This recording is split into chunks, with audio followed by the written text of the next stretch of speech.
Maya Collins wiped the grease from her hands and looked at the damaged scout ship in Bay 7 of the repair station, where she worked alone most days because not many people wanted jobs this far from Earth, and the pay was decent enough for someone who liked quiet and fixing things that were broken, which was basically her entire personality according to her sister back home, who always said Maya preferred machines to people, but that was not exactly true because Maya liked people fine. She just did not need them around all the time. Like some folks did, the alien woman standing in front of her was tall and had skin that glowed with soft blue patterns that moved slowly across her arms and face, like waves on a calm ocean. And Maya had seen plenty of alien species during her 3 years on the station, but never one quite like this. And the alien woman looked worried in a way that seemed universal across species, with her large eyes darting between Maya and the damaged engine core that was clearly beyond a quick fix. My ship requires extensive repair and I have limited credits. The alien woman said in perfect English that had a musical quality to it, like she was singing instead of talking, and Maya nodded because she got that a lot from travelers who were far from home and low on funds. It will take me about 4 days to get the parts and do the work properly, Maya said while checking her data pad and making notes about what she would need to order from the supply depot, and the alien woman made a sound that might have been distress or maybe just frustration. It was hard to tell. I have nowhere to stay for 4 days, the alien woman said, and her glow dimmed a little, which Maya guessed meant she was upset or embarrassed, and Maya felt bad because she knew what it was like to be stuck somewhere with no options and no help. Maya shrugged and said without really thinking about it, well, you should just move in with me. I have extra space in my quarters and it is not like I use both bedrooms anyway. And she meant it as a joke, mostly because humans did that kind of thing where they offered things they did not really mean as a way of being friendly. But the alien woman's glow brightened immediately, and she pressed her long fingers together in what looked like a gesture of gratitude. That is most generous.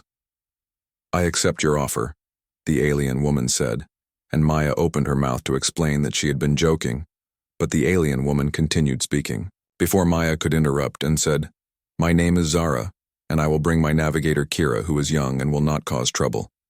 And Maya just nodded slowly, because now she had somehow accidentally invited 2 aliens to live with her for 4 days. The next morning, Maya was drinking coffee in her small kitchen area and trying to figure out how to explain the misunderstanding when her door chimed, and she opened it to find Zara and a smaller alien who must have been Kira standing there, with bags and containers of their belongings, and Kira was staring at Maya with huge, curious eyes that were more green than blue, and her glow patterns were faster and brighter, like she was excited.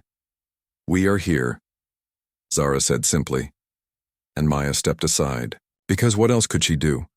And the 2 aliens walked in and immediately started looking around at everything with interest, and Kira touched the walls and the furniture, like she had never seen such things before, and maybe she had not, because who knew where they came from?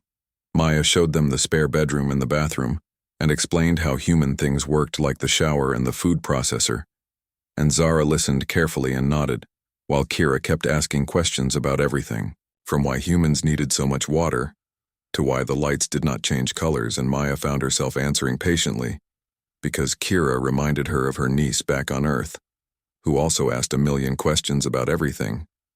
That first day was awkward because Zara and Kira had different sleep cycles, and they ate foods that smelled strange, and they made humming sounds when they were thinking, which was apparently just something their species did.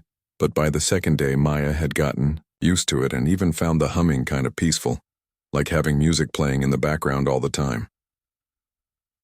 On the 3rd evening, Maya was making dinner, which was just pasta with vegetables because she was not a fancy cook, and Zara sat down at the small table and watched her work, and after a while Zara said, I must tell you something important, and Maya turned to look at her because the serious tone was clear.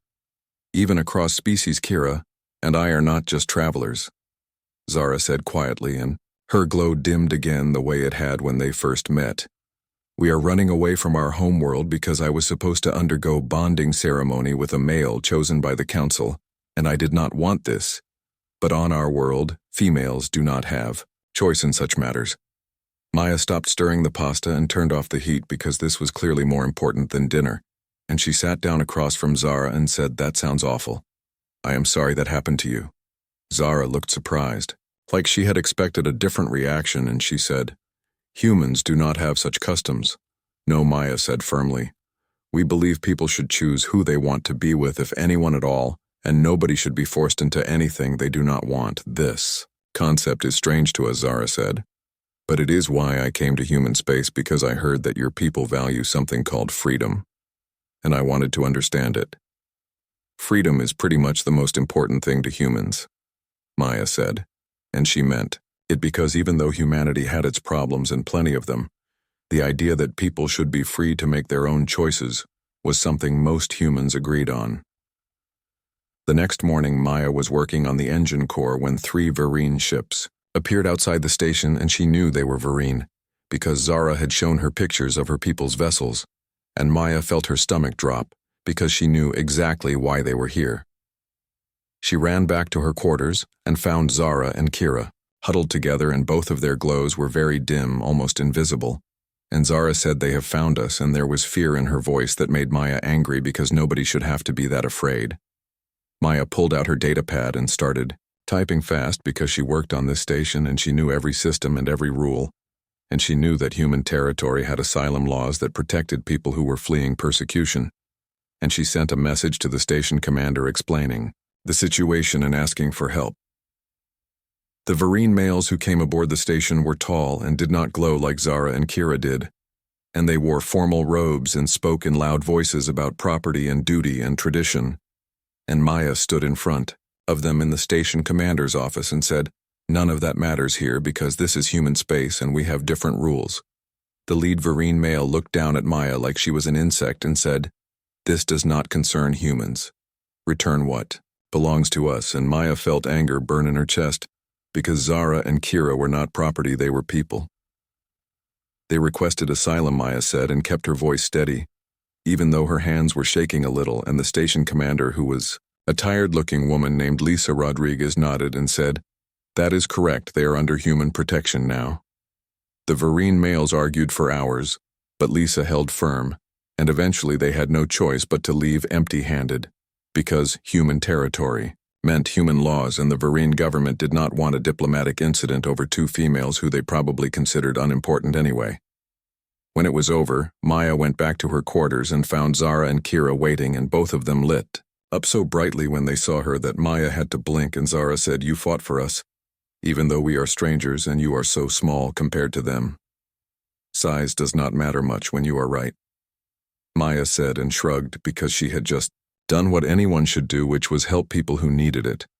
The 4 days turned into 4 weeks and then 4 months, and Zara and Kira never left because they had nowhere else to go. And Maya found that she did not mind at all, because her quarters felt less empty with them there. And Kira learned how to help with repairs and turned out to have a natural talent for understanding machines. And Zara started teaching Maya about Vereen culture and language. Other Vereen females started showing up at the station asking for Maya Collins by name, because word had spread somehow that there was a human who helped their people. And Maya's joke about moving in had turned into something much bigger, an underground network of sorts where alien women who wanted freedom could find it. Maya sat on her bed one night with Zara and Kira on either side of her, and they were watching a movie on the view screen, and Kira was asking questions about why the humans in the movie made such strange choices. And Zara was humming softly, which meant she was content, and Maya thought about how weird her life had become. "I was joking. You know," Maya said suddenly, "when I told you to move in, I did not actually mean it at first." Zara turned to look at her, and her glow pulsed in a pattern that Maya had learned meant amusement, and she said, "I know human sarcasm is very confusing, but I chose to take you seriously because I needed hope, and you offered it even as a joke. Sometimes jokes turn into the best things," Maya said, and she smiled because it was true. Her entire life had changed because of one careless comment, and she would not change it back for anything. More females would come.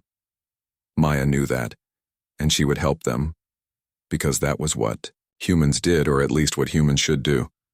They helped people who needed it, and they fought for freedom even when it was hard, and even when they were small compared to the forces against them. The repair station was not just a